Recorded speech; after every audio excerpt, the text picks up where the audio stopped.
নানা অভিযোগ তুলে রাজশাহী মেডিকেল বিশ্ববিদ্যালয়ের ৩ কর্মকর্তাকে চাকরিচ্যুত করা হয়েছে। গত ১৫ ডিসেম্বর অনুষ্ঠিত বিশ্ববিদ্যালয়ের ১৯তম সিন্ডিকেট সভার সিদ্ধান্ত অনুযায়ী সোমবার সংশ্লিষ্ট ৩ কর্মকর্তার চাকরিচ্যুতি কার্যকর করে চিঠি ইস্যু করা হয়। চাকরিচ্যুত কর্মকর্তারা হলেন রাজশাহী মেডিকেল বিশ্ববিদ্যালয়ের লিয়াজো ও protocol officer Mohammad Ismail Hossain, section officer ও চলতি দায়িত্বপ্রাপ্ত প্রাক্তন সহকারী রেজিস্ট্রার ও সহকারী কলেজ পরিদর্শক মোহাম্মদ রাশেদুল ইসলাম ও সেকশন অফিসার মোহাম্মদ জামাল উদ্দিন।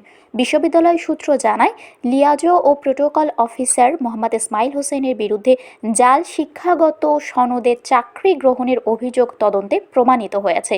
নিয়োগের সময় তিনি স্ট্যামফোর্ড ইউনিভার্সিটি থেকে প্রাপ্ত বিবিএ সনদ দাখিল করেছিলেন, যা সংশ্লিষ্ট বিশ্ববিদ্যালয় কর্তৃপক্ষ যাচাই বাছাই শেষে লিখিতভাবে জাল সনদ বলে নিশ্চিত করে।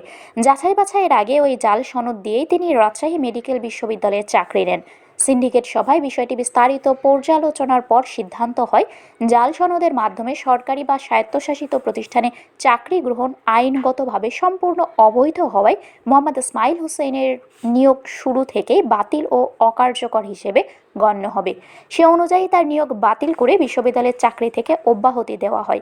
একই সঙ্গে জালিয়াতির মাধ্যমে চাকরিকালে তিনি যে বেতন ভাতা ও অন্যান্য আর্থিক সুবিধা গ্রহণ করেছেন তা বিশ্ববিদ্যালয়ের পাওনা হিসেবে গণ্য করে প্রচলিত আইন অনুযায়ী আদায়ের সিদ্ধান্ত নেওয়া হয়েছে।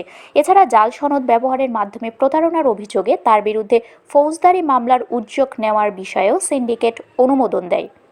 তবে তদন্ত কার্যক্রম স্থগিত চেয়ে মোহাম্মদ ইসমাইল হোসেনের দায়ের করা একটি রিট পিটিশন হাইকোর্ট বিভাগে বিচারাধীন থাকায় আদালতের প্রতি সম্মান প্রদর্শন করে তার বিরুদ্ধে চলমান বিভাগীয় কার্যক্রম স্থগিত রাখা হয়েছে।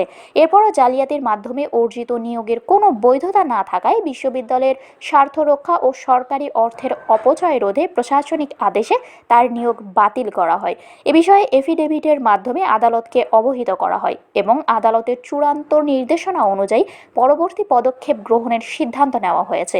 অন্যদিকে সেকশন অফিসার ও চলতি দায়িত্বপ্রাপ্ত প্রাক্তন সহকারী রেজিস্ট্রার ও সহকারী কলেজ পরিদর্শক মোহাম্মদ রাশেদুল ইসলামের বিরুদ্ধে লিয়াজো ও প্রোটোকল অফিসার মোহাম্মদ ইসমাইল হোসেনের জাল সনদে চাকরি গ্রহণে সহায়তা করতে গিয়ে ফাইল টেম্পোরারিং এর মাধ্যমে অসদাচরণ ও একটি ঠিকাদারি প্রতিষ্ঠানের কাছ থেকে ঘুষ গ্রহণের মাধ্যমে দুর্নীতিতে জড়িয়ে থাকার অভিযোগ ওঠে।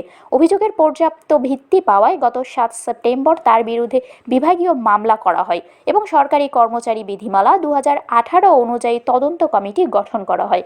তদন্ত কমিটির প্রতিবেদনে মোহাম্মদ রাশেদুল ইসলামের বিরুদ্ধে আনীত অভিযোগগুলো বিধিমালার ৩ খ অনুযায়ী অসদাচরণ এবং ৩ ঘ অনুযায়ী দুর্নীতিপরায়ণতা হিসেবে প্রমাণিত হয়।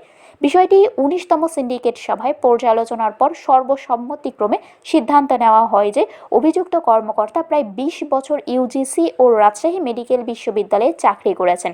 উপাচার্যের সহানুভূতিশীল অভিমত ও সিন্ডিকেট সদস্যদের মানবিক বিবেচনায় তাকে চাকরি থেকে স্থায়ী অপসারণ না করে গুরুদণ্ড হিসেবে বাধ্যতামূলক অবসর প্রদান করা হবে।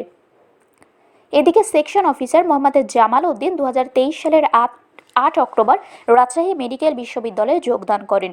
নিয়োগপত্রের শর্ত অনুযায়ী তার ২ বছরের প্রবেশকাল চলমান ছিল। সিন্ডিকেট সভা মনে করে তার নিয়োগকালীন শর্তাবলী, প্রবেশকালীন সার্বিক কর্মকাণ্ড ও কর্মদক্ষতা সন্তোষজনক নয়। ফলে নিয়োগপত্রের শর্ত অনুযায়ী প্রবেশকালে সন্তোষজনক না হওয়ায় তাকে চাকরি থেকে অপসারণের সিদ্ধান্ত নেওয়া হয়। এ বিষয়ে জানতে চাইলে রাজশাহী মেডিকেল বিশ্ববিদ্যালয়ের রেজিস্ট্রার মোহাম্মদ হাসিবুল হোসেন জানান, তিনি কর্মকর্তার চাকরিচ্যুতির সিদ্ধান্ত কার্যকর করা হয়েছে এবং সোমবার তাদের নামে চিঠি ইস্যু করা হয়েছে। তবে তারা চিঠিগুলো গ্রহণ করছেন কি না সে বিষয়ে নিশ্চিত হওয়া যায়নি। চাকরিচ্যুত হওয়া সেকশন অফিসার মোহাম্মদ জামাল উদ্দিন বলেন, কোনো সুনির্দিষ্ট কারণ ছাড়া সম্পূর্ণ বেআইনিভাবে আমাকে চাকরিচ্যুত করা হয়েছে। আমি এর বিরুদ্ধে আইনি লড়াই শুরু করব। শারমিন শিমু, বরেন্দ্র টেলিভিশন।